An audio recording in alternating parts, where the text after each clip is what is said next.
Homem não chora, homem não sente dor, homem não morre. Chega de mentira. Para aumentar o conhecimento e ampliar a visão de mundo, começa agora o nosso programa Ponto de Vista.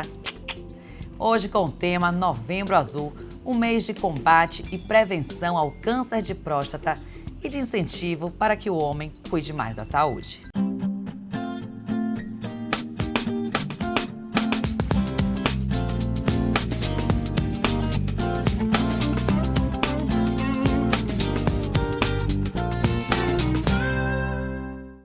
E para falar deste assunto aqui hoje eu recebo com muito prazer o doutor Marcos Leal, que ele é médico urologista, professor da UFBA e urologista da Clínica Amo e do Hospital São Rafael. Muito bem-vindo, doutor. Obrigado pelo convite. Prazer todo nosso. E também aqui com a gente, Priscila Rodrigues. Ela é psicóloga, especialista em psicologia clínica e sócia da Clínica Integra. Muito bem-vinda, Priscila. Obrigada, Michele. É sempre um prazer estar aqui com vocês. Como eu já entrevisto a Priscila algumas vezes, né? Já entrevistei várias vezes, eu termino chamando ela de Pri em alguns momentos, viu? Na intimidade. Daqui a pouco também eu crio intimidade com o doutor Marcos, daqui a pouco eu já chamando também só de doutor, e vocês já estão acostumados com isso. Gente, agora falando desse assunto que é seríssimo, Novembro Azul é um mês de referência de cuidados com a saúde da população masculina. O objetivo da campanha é promover uma mudança de paradigma em relação à ida do homem ao médico para realizar o exame preventivo de câncer de próstata. Presta atenção nesse dado. No Brasil, esse é o segundo tipo de câncer mais comum entre os homens e tem como agravo a não manifestação de sintomas até que a doença esteja em estágio avançado, resultando em chances de cura reduzidas. Doutor, é isso mesmo? Quanto mais cedo você se descobre uma doença como um câncer e também o câncer de próstata, as chances de cura são maiores? O que caracteriza a palavra câncer é a possibilidade de um crescimento celular desordenado se espalhar pelo organismo. E no momento que a doença já está fora do órgão onde ela nasceu, as possibilidades de cura são pequenas, especialmente em câncer de próstata. Então toda a chance que a gente tem de curar é quando a doença ainda está no sítio onde nasceu. Depois que ela se espalhou, a gente perde essa janela, essa possibilidade de cura. Sem dúvida alguma, o diagnóstico precoce é o que a gente busca, porque aumenta muito a possibilidade de cura dos pacientes. Maravilha. E Priscila, tem realmente comprovado estatisticamente que os homens se cuidam menos do que as mulheres? Sim, é uma questão inclusive histórica, porque há séculos atrás, a ideia que se tinha era de que a mulher ela era o inverso do homem, né? Era como se fosse, era um sexo só os dois. Então, tempos depois, lá no século 17, 18, eles começam a entender que não é bem assim. Só que isso dava uma supremacia maior ao homem, porque a mulher é como se fosse inferior, né? Então, o que acontece? Por muito tempo, o homem se tornou o que não era ser mulher. E aí, a partir daí, começaram a surgir as diferenças entre homem e mulher, que o homem tem que ser mais viril, o homem é mais bravo, o homem não chora, o homem não faz nada dessas questões, e ele está totalmente dedicado ao trabalho. Então, o homem, por muito tempo, passou a ser exclusivamente dedicado ao trabalho, enquanto a mulher não tinha muito dessa atribuição. Então, a mulher ela passa mais a procurar o médico, porque ela tem a gravidez, a gestação, ela tem o período menstrual, ela tem outras questões, particularidades, que o homem não tinha. O homem dedicado ao trabalho, ele não tinha tempo. E até hoje é muito comum você ouvir de um homem que ele não tem tempo para ir no médico. Eu marco depois, hoje não, isso, minha agenda está muito cheia. Isso, e o horário não bate muitas vezes. Embora hoje não está muito diferente a agenda das mulheres modernas também, né? Também. Que do mesmo jeito são muito corridas e também negligenciam a saúde. Exatamente. Isso está mudando, isso é da modernidade, né? Da pós-modernidade. Muita coisa mudou. Essa questão de gênero, do homem, da mulher, o que está acontecendo, tem sido muito discutido. E doutor, quais são os sintomas? Eu falei no início que são sintomas silenciosos. Mas quais são os sintomas de um câncer de próstata? Primeiro, eu acho importante entender o que é a próstata, né? Ela falou um pouco sobre a mulher ser inferior ao homem, mas, teoricamente, a mulher tem uma vantagem que ela tem a via urinária totalmente separada da via genital, né? Então, a vagina e a uretra são próximas, mas são separadas. No homem é tudo um canal só. Então, no mesmo uretra por onde sai o xixi, sai também o esperma e sai toda a secreção que vai levar o homem a procriar. E essa união desses dois órgãos é feita na próstata. Então a próstata está na saída da bexiga, participa e é importante no controle do xixi, mas ela também está na saída dos canais genitais, do testículo, toda a secreção espermática é feita pela próstata. Então ela é o órgão que une o sistema urinário com o genital masculino. Quando o tumor desenvolve, como normalmente ele desenvolve na periferia, ele é assintomático. Porém, o crescimento dele localmente pode levar a sangramento na urina, dor pélvica, pode levar a sangramento no esperma, sempre alterações relacionadas ao trato urogenital. Claro que em fases mais avançadas da doença, já quando tem metástase, você pode vir a ter dores ósseas, algumas complicações, mas em fases já avançadas da doença. Então, percebeu alguma coisa diferente na urina? Tem que procurar o médico urologista. O urologista, ele é o médico que cuida da via urinária, importante esclarecer que não só do homem, como da mulher também. Sim, importantíssimo, porque eu sempre fui no ginecologista e eu tinha uma recorrência em infecção urinária. E ela falou assim, vou te passar agora pro urologista. E eu falei assim, nossa, sério? Porque olha, né? A gente pensa assim, pô, a gente estuda e tal.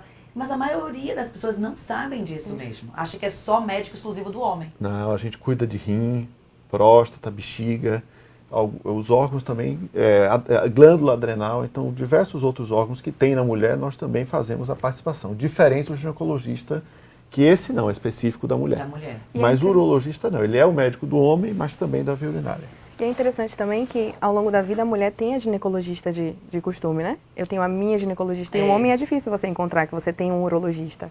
Isso daí tem um fator importante, que a recomendação da prevenção do câncer de colo de útero, ela se inicia na mulher muito cedo. E a recomendação da próstata hoje é 50 anos. É por isso que o jovem não tem o hábito de ir ao urologista como a mulher tem, né? Mas a gente vai mudar isso, porque o homem tem que começar a se cuidar, tem que ter o seu médico de estimação, né? Que você eu vou nesse médico. Porque, olha, a minha ginecologista mesmo cuida de mim desde os meus 14 anos. Inclusive, fez meu parto do meu filho. Então, é uma relação que você cria de confiança absurda, né, com o médico. Então, é uma amizade, né? Se uma torna uma amizade. amizade. Para se ter uma ideia, gente, da grandiosidade, as ações promovidas pelo Instituto Lado a Lado pela Vida no ano passado atingiram cerca de 100 milhões de pessoas em todo o Brasil. Foram mais de 460 ações, como iluminações de prédios e monumentos, palestras, ações em locais de grande circulação de pessoas, como estádios, autódromos, shopping centers e apoios de instituições públicas e privadas. Para se ter uma ideia, a campanha chegou até mesmo a Times Square, em Nova York, com a exibição de um banner em um dos principais e mais famosos painéis iluminados. Olha que bacana. Pri, você acredita que campanhas como essa ela tem o poder realmente de conscientizar e de transformar comportamentos? Com certeza. Claro que a gente não pode pensar que vai abranger 100% da população, o que não é bem assim. Mas, com certeza, todas as campanhas de conscientização trazem para a luz questões que são muito importantes, como prevenção, tratamento, né? Prognóstico, todas essas outras abordagens que às vezes estão apagadas. Doutor, o senhor percebe no consultório um aumento da procura masculina desde que a campanha surgiu até hoje? Sem dúvida, a gente percebe, inclusive no mês de novembro, o movimento do consultório aumenta, que as pessoas são sensibilizadas pela campanha. Interessante, por que escolher novembro, né? É porque eu acho que no fim do ano as pessoas tendem a fazer um certo balanço da vida e do ano, né? A vida tende a ser cíclica e o fim do ano é a época de fazer o balanço de tudo isso. E nesse balanço as pessoas, elas têm que, é o momento de se lembrar, que é o que ficou faltando, que é cuidar um pouco da saúde. E os que não conseguem cuidar no final do ano, eles lembram disso para o ano que vem. Então, sem dúvida, esse é um período muito importante para prevenção e para os pacientes procurarem. Para dar aquela observada se as metas foram cumpridas, né? Aquelas metas que a gente faz assim... Fazer um balanço do ano, né? Um balanço. E se não foi, está na hora de ajustar. Pelo menos a saúde tem que ser em primeiro lugar. Já ajusta a meta da saúde. E já começa logo uma dieta, né? Aquela caminhada. Os check-ups, né? Os check-ups todos. Gente, não tem que ter medo de descobrir. O ruim é não descobrir. Né? Porque se você descobre, você trata. A questão é você se pega de surpresa, puf, aí já era. Ó, para diagnosticar o câncer de próstata, existem 2 exames. Depois o doutor vai dizer se eu estou correta na minha informação aqui. O antígeno prostático específico, PSA, e o famoso exame de toque retal, que todo mundo conhece, já ouviu falar e é o temido, né? Aí, segundo o oncologista Luciano Palladini, o PSA não é eficaz sozinho, sendo que cerca de 20% dos casos diagnosticados com o toque retal podem cursar com PSA normal ao diagnóstico. É isso mesmo, doutor? Eu não poderia afirmar que só existem 2. O screening, que é uma avaliação populacional, é feito com esses 2 exames que são muito simples. Simples, o SUS tem amplo acesso e baratos. Então, o PSA é um exame de sangue, que vários laboratórios, até mesmo pelo SUS, disponibilizam, e que não é um exame absoluto, mas é uma ferramenta importante que leva a gente a ter o raciocínio clínico e poder de pensar sobre o diagnóstico. E o toque retal é um exame muito rápido, simples, qualquer consulta com o urologista ele deve ser feito e também pode fornecer informações. É claro que isso daí é um start, existem situações que isso daí já é absoluto, ou seja, se você faz um toque, tem um nódulo muito claro, já indica biópsia. Faz um PSA, dá um resultado muito alterado, já indica biópsia. Mas existem casos específicos que a gente pode lançar mão hoje de ressonância, de ultrassom transretal, existem algumas outras tecnologias, mas não é a avaliação primária. A avaliação primária, sem dúvida, de forma simples, objetiva, é o PSA e o toque. E por que tem indicação do toque a partir dos 50 anos, né? Porque é quando aumenta o risco populacional. Toda vez que a gente pensa em políticas públicas de saúde, a gente tem que pensar primeiro quais são as patologias mais importantes que a gente deve se preocupar. Não adianta você fazer políticas amplas de prevenção de doenças raras, assim como não adianta fazer prevenção de patologias que você não tem um tratamento adequado a oferecer. Então, por que próstata, já que a gente cuida também de outros tumores de rim, de bexiga, outras patologias? Pela frequência, né? Então, tirando pele, que é o tumor mais frequente do homem, próstata situa assim, 30% dos tumores malignos na espécie humana, masculina, é relacionada à próstata. Então, no Brasil, chega a 68 mil casos, estatística do INCA, em 2019. Na Bahia, são 4 mil. Salvador chega a quase 1.000 pacientes novos de diagnóstico de câncer, mesmo a gente sabendo que existe subdiagnóstico, existe uma subprocura ainda. Imagina, Nos Estados Unidos, tem uma população um pouco maior que a nossa, eles chegam a ter 240 mil casos novos. Quase 3 ou 4 vezes mais. Então, sem dúvida, isso é um problema de saúde pública e é um fator que a gente deve se preocupar, né? As coisas que mais afetam a saúde, a gente deve focar nisso, que é o que mais importante para a população. Perfeito. A gente vai para um rápido intervalo, não saia daí, já tem mais ponto de vista.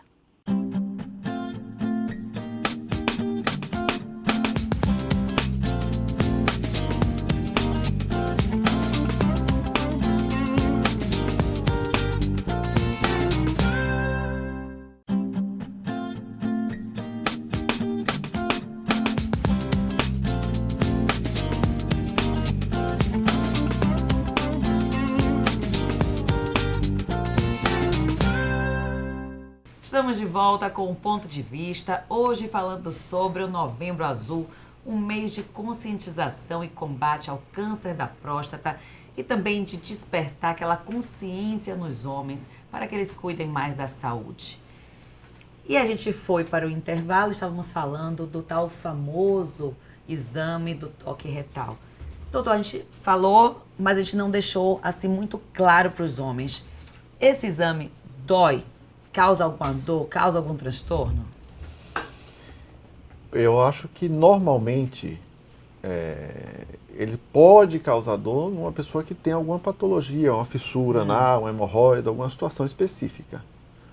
Sob circunstâncias normais, a gente faz com o paciente deitado, confortavelmente em maca, com as pernas cruzadas, olhando para cima, sob uma situação de controle total da situação. Você faz uma boa lubrificação, normalmente é um exame muito rápido, em 30 segundos, 1 minuto, você consegue ter uma avaliação completa da próstata e um exame praticamente indolor. Quando o paciente está muito preocupado, estressado e ocorre de alguma forma alguma contração, pode ser mais incômodo. Mas sob circunstâncias normais, não é um exame que eu considere doloroso, os pacientes não reclamam. Gente, olha só este dado, ó. De acordo com a Sociedade Brasileira de Urologia, a SBU, cerca de 20% dos pacientes portadores de câncer de próstata ainda são diagnosticados em estágios avançados, embora tenha ocorrido uma maior procura nas últimas décadas devido à divulgação e à conscientização na população masculina. E segundo um outro estudo feito por pesquisadores da Universidade de São Paulo, USP, 40% dos indivíduos tinham a opinião de que o toque retal não era aceitável antes de realizar o procedimento. Preste atenção nisso. Depois de fazer o exame, este número reduziu para 10%. Ou seja, doutor, isso demonstra que o medo prévio é muito maior do que realmente o que ocorre no exame. Eu estava conversando no início com Priscila, ela falando sobre a preocupação dos pacientes com relação a esse exame. Hoje, no clínica, consultório, a gente atende também no Hospital das Clínicas, paciente do SUS. Já tem uns 5, 10 anos que eu não tenho um paciente que se recuse a ser examinado. Então já existe uma conscientização tão grande de que é um exame de rotina da prática urológica, que não existe nenhuma conotação sexual no exame, nenhuma questão de homossexualidade relacionada, é um exame normal da prática clínica. Então os pacientes realmente hoje, eles que vão ao consultório aceitam. Claro que na população geral existem os que não vão, e é por isso que a gente está aqui. Exatamente. Priscila, você acha que essa não ida que acontece com alguns pacientes ainda é por causa de um preconceito enraizado que tem aí? Eu acho que tem alguns fatores. Eu acho que tem aquela questão social também, que é se eu procuro, acho. Né? Então eu não vou procurar porque eu não quero achar, então eu não vou. Tem a questão do machismo que está embutido. Então qualquer semelhança com o feminino já é estranhado, já causa uma estranheza. Então você receber o exame de toque, que é a introdução do dedo para examinar a próstata, na cabeça masculina passa mais ou menos essa ideia do eu estou no lugar do feminino, como o doutor falou, sobre a questão da homossexualidade. Então isso traz sim também bastante, as pessoas acabam não procurando, não buscando o serviço, e aí acaba que quando busca já é tarde demais, né? E o que fazer para poder acabar com esse preconceito? Não vou nem diminuir, mas para que acabar mesmo, porque o homem entenda que ele não está ferindo a masculinidade dele, não está ou transformando ele em mulher, até que acho que isso seria uma coisa ótima. Vocês iam ter vantagem nisso aí. Mas o que fazer para acabar com isso? A saúde tem que estar em primeiro lugar. Pois é, eu acho assim, preconceito sempre vai ter, porque passa da subjetividade de cada sujeito. Mas a campanha do Novembro Azul é excelente. Como o doutor falou, né, que aumenta a procura na clínica sobre pessoas que querem saber, querem ser examinadas. Então, eu acho que quanto mais a gente fizer a conscientização e falar no nosso dia a dia mesmo, tratar o assunto com naturalidade. Às vezes, até as mulheres brincam, vai no urologista fazer exame de próstata. Então, isso tudo atrapalha, porque por mais que a pessoa não esteja pensando, quando vem o feminino, que é o oposto daquilo, né, que ele está acostumado, ele já tem uma questão de mostrar sua genitália, ele já tem uma questão de alguém tocar, de alguém mexer, examinar. Imagina quando vem uma outra pessoa e torna isso uma brincadeira. Se a gente puder evitar esse tipo de brincadeira, ajuda muito, né, e falar sobre, conversar. Eu acho isso um ponto muito importante que você tocou, que é o seguinte, as brincadeiras, os conceitos, né, que às vezes a gente fala assim, a gente entrevista muita gente aqui, fizemos um programa já sobre LGBTfobia no mercado de trabalho, e a gente mostrando como as palavras têm que ser mudadas, porque o preconceito vem desde a forma de falar. E numa simples brincadeira, se uma criança ela cresce ouvindo esse tipo de coisa, ela vai dizer, olha, realmente eu não posso fazer o exame da próstata porque ou dói, ou porque vai mexer na minha masculinidade e tal. Então, é importante sim, nem brincar. Exatamente, que absolutamente não tem nada a ver com a masculinidade, não tem absolutamente nada a ver com sua opção sexual. Não é um exame como outro qualquer. Exatamente. E doutor, quais são os fatores de risco para se desenvolver um câncer de próstata, né? Ou outro tipo de câncer? O principal é a idade. Então, a partir dos 65 anos, mais de 75% dos pacientes só vão desenvolver câncer depois de 65. Então, quanto mais idoso, maior o risco. Existem alguns estudos interessantes que mostram algumas alterações populacionais. Então, os países que têm alto consumo de carne, gordura e enlatados e a junk food, como os Estados Unidos, têm uma incidência muito maior de países como o Japão, os países orientais. Aí a dúvida é, será que o oriental tem algum fator genético de prevenção? Interessante que quando o japonês vai para o Japão, vai para os Estados Unidos e mora nos Estados Unidos, ele mantém a incidência baixa. Porém, o filho do japonês, que adquire os comportamentos e hábitos americanos, ele passa a aumentar a incidência de neoplasia, sugerindo que existe um fator alimentar nisso daí. Olha, não só genético. interessantíssimo. Então, ter uma vida saudável, ter uma dieta rica em nutrientes vegetais, evitar proteína animal em grande volume, dieta muito saturada em gordura e junk food, comida pronta, e tudo isso, sem dúvida alguma, tem um fator de risco aí para desenvolver câncer. É como se você tivesse o fator genético, porém ele somado ambiental, né? Ele é aflorado pelo comportamento de vida, né, que a pessoa leva. E é incrível como a gente sempre fala, vários temas, e a alimentação parece que é fundamental para a saúde e a qualidade de vida da pessoa. Tudo passa pela alimentação, por uma atividade física, por uma vida mais saudável, né, para poder ter... Tudo que está dentro da gente, todo o nosso crescimento vem de alimentos, né? Então a gente é a absorção da energia que está nos alimentos. Se a gente recebe energia boa, alimentos bons, a gente vai ser saudável. A outra parte né? meio triste é que sempre a idade também está com fator de risco, gente. Que coisa, né? Mas a coisa feliz é que a população está envelhecendo. Né? Estamos envelhecendo com mais qualidade. Tanto, porque as pessoas morriam mais cedo. Hoje a população... Hoje no Japão a expectativa de vida chega aos 92. Nossa. No Brasil chega... acho que acima de 75 anos. Dizem né? até que o homem que vai viver 150 anos já nasceu, né? Tô esperando que seja eu. Tô torcendo de uma forma. Mas com qualidade. Com botox, se Deus quiser. Mas, doutor, ainda uma curiosidade. Por que existe uma maior incidência na população negra de câncer de próstata? Essa explicação não tem uma explicação objetiva, definitiva. Porém, acredita-se que pode ter um fator de alimentação. Vegetal, frutas nos Estados Unidos é mais caro, então os ricos, os brancos, eles se alimentam melhor, os negros têm mais dificuldade de acesso a alimentos com qualidade. Talvez o fator alimentar tenha alguma relação com isso, não existe ainda uma conclusão definitiva. A origem do negro que foi para os Estados Unidos é diferente do que veio para o Brasil, a gente não tem estudos definitivos nisso no Brasil, mas, de qualquer forma, a gente antecipa em 5 anos essa avaliação dos pacientes negros por acreditar que existe algum risco aumentado aí relacionado à raça. Já fica o alerta, ó, se você é da raça negra, já antecipa o seu exame. Bacana. Agora, Priscila, se a gente for pensar na sociedade que nós vivemos hoje, né, ainda muito machista, ainda muito patriarcal, a forma que o homem lida na sociedade, de às vezes ostentar a barriguinha de chope, que eu tô beleza, não sei o quê, de beber, né, porque o consumo mostra também a virilidade e tal.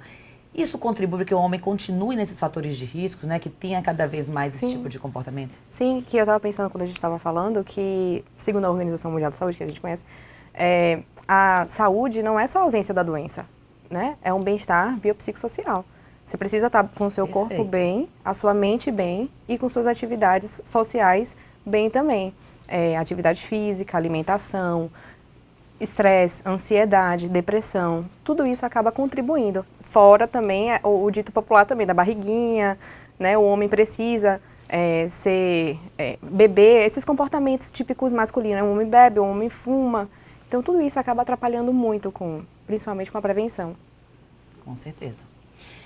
Gente, olha só. Segundo o Instituto Nacional do Câncer, o INCA, apesar dos avanços terapêuticos, cerca de 25% dos pacientes com câncer de próstata ainda morrem devido à doença. A busca para que esse tenha uma redução nessa estatística é através de políticas de rastreamento da doença e uma maior conscientização da população. Só que existe o seguinte, doutor Marcos, o rastreamento universal de toda a população masculina, sem considerar a idade e tal, é controverso. As pessoas, algumas não concordam, alguns concordam. Por que existe essa? Surgiu mais ou menos em 2010, 2011, 2 grandes trabalhos nos Estados Unidos e na Europa que tentaram avaliar a importância do rastreamento numa possibilidade de reduzir mortalidade por câncer de próstata. E o trabalho americano veio negativo para isso. E isso gerou, na época, uma grande comoção e houve algumas tentativas de bloquear o rastreamento até nos Estados Unidos. Porém, quando a gente vai analisar, o grande problema é que a população que você definia não é para fazer, 75% fazia algum tipo de rastreamento. E a que era para fazer, 25% não fazia. Então, o trabalho foi pensado para ver a possibilidade de rastreamento. Porém, essa falha da condução do trabalho levou que o resultado não fosse adequado. O trabalho europeu mostra, sim, uma redução de mortalidade por câncer de próstata na população de rastreamento. Porém, o que a gente absorveu desse trabalho é buscar uma população-alvo, que é dos 50 aos 75. Esse é o grupo da população que se beneficia do diagnóstico precoce e do tratamento. Maravilha. Não saia daí, tá gostando do assunto, né? É um rápido intervalo, a gente já volta com mais ponto de vista.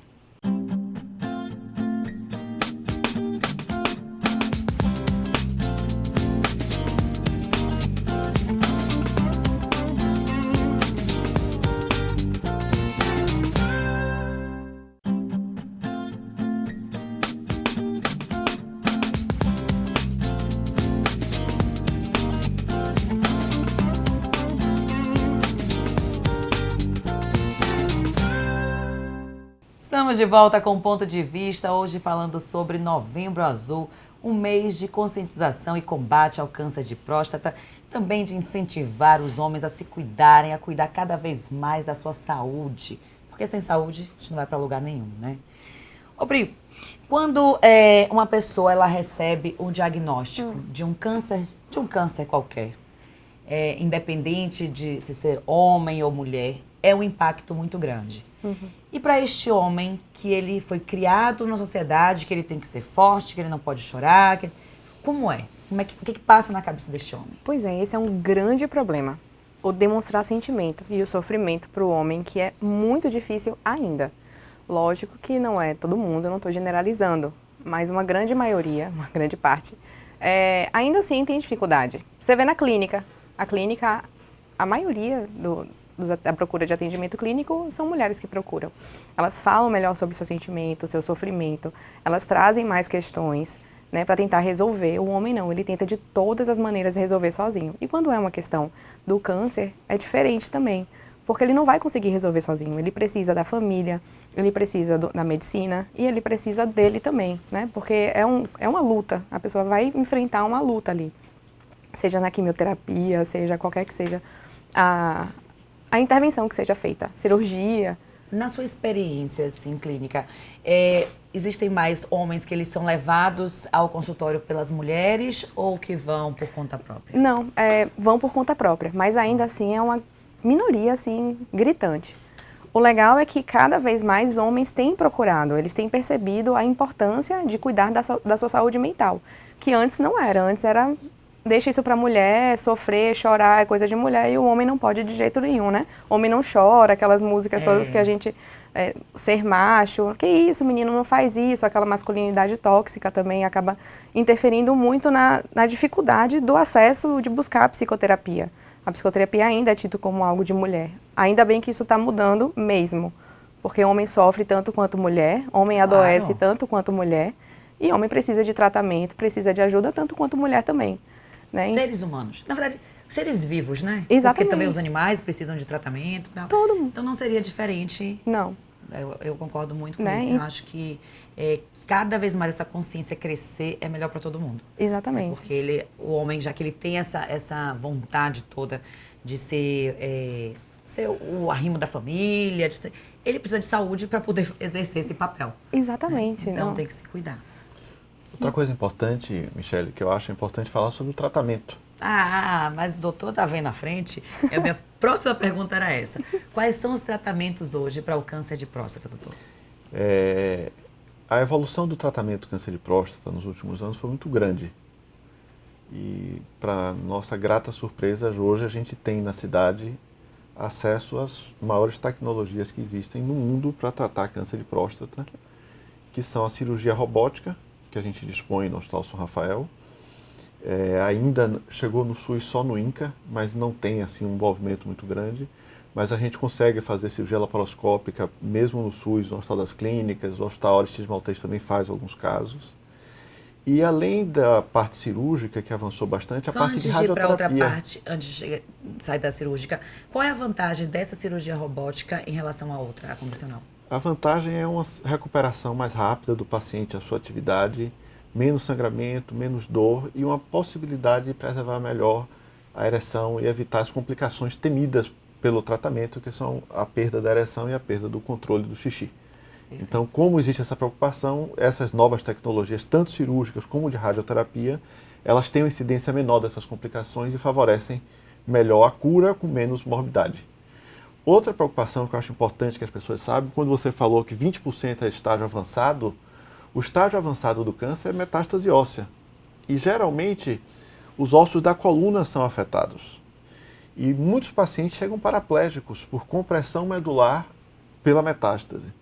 Então é um cenário assim muito triste ver que ainda hoje a gente se depara com pacientes que chegam somente nessa situação tão avançada. Que poderia ser evitado.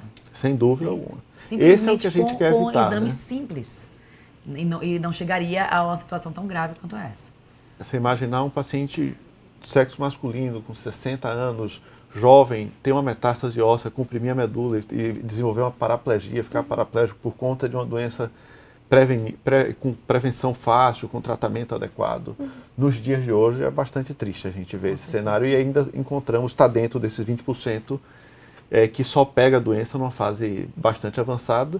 E nesse cenário o tratamento geralmente é bloqueio hormonal, um tratamento que esse sim interfere muito com a masculinidade, né? A questão da doença na fase avançada. Na fase inicial, não. Existem algumas questões que podem ser resolvidas mais facilmente, mas na fase avançada da doença, em geral, os tratamentos são mais complicados para a saúde masculina. Aí o doutor tocou aí numa questão que eu já vou vir como uma pergunta, mas eu quero trazer esse dado antes da pergunta. Que é o seguinte, o Congresso de 2019 da Sociedade Americana de Oncologia Clínica, ASCO, seguiu a tendência da personalização no tratamento contra o câncer. As palestras e os estudos apresentados mostraram como cada vez mais o tratamento é diferente de um paciente para o outro, mesmo que os dois tenham tumor no mesmo lugar. É isso mesmo, doutor? Então, tipo assim, não quer dizer que o protocolo vai ser sempre o mesmo, primeiro cirurgia, depois quimioterapia, depois... Não, pode acontecer numa ordem inversa? O grande desafio é que no passado a gente só tratava quem estava doente. E toda pessoa que está doente, ela precisa ser tratada. Se você tem uma dor, se você tem um sofrimento, um sangramento, precisa de tratamento imediato. Com as políticas de screening e diagnóstico precoce, a gente diagnostica alterações histológicas em pessoas que estão saudáveis, pessoas que estão assintomáticas. E nesse cenário, hoje a gente sabe que existem alguns pacientes com tumores muito precoces, muito iniciais, que podem nem precisar de cirurgia. Então, antes da cirurgia, antes da radioterapia, existe hoje vigilância ativa, existe hoje observação, existem pacientes que não precisam de tratamento, não é todo o câncer mais que precisa ser tratado. Como a gente está descobrindo, às vezes, doença numa fase muito inicial, a gente pode acompanhar alguns pacientes e tratar somente se a doença apresentar sinais de disseminação, sinais de crescimento. Então, graças a Deus, evoluiu bastante. Então, ter o diagnóstico não é certeza de passar pelo tratamento. A gente hoje, em torno de 30% a 40% dos pacientes com diagnóstico não vão para tratamento de imediato. Eles são acompanhados e tratam de acordo com a necessidade. Existe uma parceria, digamos assim, né, que a gente pode chamar, com o lado psicológico? Quando o paciente ele recebe esse diagnóstico, vocês já encaminham logo? Como é que funciona? Sem dúvida alguma. Tanto na clínica a gente presta muito assistência multidisciplinar, como no hospital. Existe serviço de psicologia e os pacientes precisam muito. Priscila, você acha que a palavra câncer, ela traz toda essa carga de morte ligada a ela e isso pesa no paciente? Com certeza. É uma pessoa que está em contato o tempo inteiro com o luto, né? Então, a iminência da morte, porque o câncer ele ainda é muito desconhecido, por mais tratamento que se tenha, por mais... A gente não tem como você prever exatamente quem vai ter e quem não vai ter. A gente vive sempre naquela sombra, naquela dúvida, e se, será? Então, as estratégias preventivas, elas são excelentes, mas ainda assim não é 100% de garantia. E o câncer, ele traz muito essa questão do morrer, da morte, do que eu vou fazer, e agora eu tenho quanto tempo de vida, qual é a minha expectativa, vou fazer tudo o que eu fiz, tudo o que eu não fiz, e agora? E aí vem toda uma questão muito forte em relação ao câncer, né? Ao diagnóstico de câncer. Por isso que é importante você trabalhar o psicológico da pessoa. Sem dúvida. Eu estou falando em novidade no tratamento. Tem algumas coisas novas, tem pesquisa de vacina, né? E tem a imunoterapia. O que é a imunoterapia? Existe a vacina do tumor, que você pega um fragmento do tumor e você desenvolve no laboratório anticorpos para reagir contra o tumor. Então essa seria uma possibilidade. E existem outras substâncias que podem também atuar inibindo algumas proteínas alvos na célula e dificultando o crescimento do câncer e facilitando o nosso sistema imunológico pode vir a debelar a doença. Então, sem dúvida alguma, hoje a indústria farmacêutica investe muito nisso. A gente, todos os anos, tem muitos novos medicamentos sendo lançados, porém, ainda hoje, esses tratamentos são reservados para a doença metastática, a doença quando está fora de controle. Nas fases iniciais, o tratamento padrão ainda é cirurgia e a quimioterapia. E às vezes em próstata hormônio, né? Que é a castração, o bloqueio hormonal, que a célula prostática, para crescer, ela precisa muito do hormônio masculino. Então a testosterona, ela estimula o combustível que leva ao crescimento do câncer. E quando a doença está espalhada, às vezes a gente precisa fazer o bloqueio desse hormônio para poder tentar evitar o crescimento do câncer.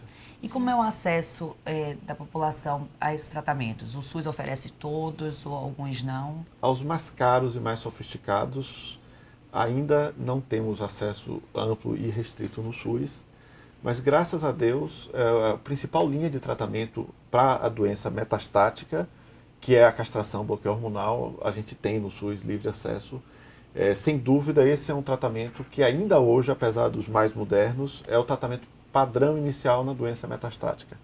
Quando está localizada é cirurgia e rádio, mas quando a doença já está espalhada nos ossos, a castração é o tratamento padrão. E em 1900, na década de 60, 70, os pesquisadores que descobriram que a castração diminuía o crescimento do câncer ganharam o Prêmio Nobel de Medicina. É um tratamento simples, barato e que tem um impacto brutal na qualidade de vida dos pacientes quando ele tem doença metastática já, né? Que é o que a gente não quer ver mais. E por isso que a gente bate na questão da prevenção. Exatamente. Então, falando em prevenção, eu vou lá atrás, na prevenção desde pequenininho. Como é que os pais podem, aí como a gente está falando dos homens, vamos focar no filho ou menino, desde cedo, contribuir para essa mudança de paradigma no cuidado com o corpo do homem? Michele, eu acho assim que é importante você desmistificar a ideia do masculino e do feminino, desses padrões sociais que a gente acaba colocando em cima da criança. Como o menino tem que agir de tal maneira e a menina tem que agir de outra maneira. Quanto mais naturalidade a gente educar os nossos filhos, mais natural vão ser certas situações. Tanto na homossexualidade, quanto no exame, quanto em qualquer âmbito da nossa vida. A gente tem que trazer o assunto com mais naturalidade. Se você for educar o seu filho, não precisa dizer que ele é macho, que ele é... Reforçar esses padrões de que o homem é assim, que o homem não pode fazer isso, de que o homem não pode fazer aquilo, que é super natural, né? E a prevenção, veja, é interessante porque se fala sobre a castração química, mas o exame de toque poderia evitar tudo isso. Uma questão com a sexualidade pode reverberar lá na frente uma questão real com a sexualidade. Né, da impotência, pode gerar impotência e tantas outras questões psicológicas que podem surgir a partir daí. Porque com 60, 70 anos ainda existe sexualidade. Né? Não, pode não ser da mesma maneira dos 30, 40, mas ainda assim existe. Estamos no finalzinho do programa já, mas dá tempo rapidinho. Eu queria pedir para vocês dois deixarem uma mensagem, vou começar com o doutor, para este homem que acabou de receber o diagnóstico de câncer de próstata. A mensagem é que ele procure um urologista certificado pela Sociedade Brasileira de Urologia, que ele discuta, que ele procure conhecer a doença, que ele vá para a internet, que ele possa ler, que ele possa discutir com o médico todas as possibilidades de tratamento que existem hoje e que cada vez mais esse tratamento vai levar ele à cura com qualidade de vida, sem perda dos parâmetros de qualidade de vida que ele tem hoje. Então, sem dúvida alguma, hoje a gente dispõe de acesso à tecnologia, conhecimento técnico, para levar ele a um melhor tratamento e evitar ele todas as complicações da evolução dessa doença. Perfeito. Priscila. Então, eu ia sugerir que essa pessoa entendesse que ela não está sozinha, essa luta não é uma luta só dela, e muitas outras pessoas, elas estão passando por isso também. O quanto você puder procurar uma rede de apoio, sua família, se você puder usar do serviço de psicoterapia, né, de psicologia, para você poder lidar com suas questões, para você trazer tudo, resolver tudo que está lá no passado, para você pensar o que você vai fazer depois do diagnóstico. Eu acho que é muito importante você entender que você não está sozinho. Esse é o principal. Muito obrigada pela presença de vocês. Muito obrigada pela sua companhia. Até o próximo Ponto de Vista. Tchau, tchau.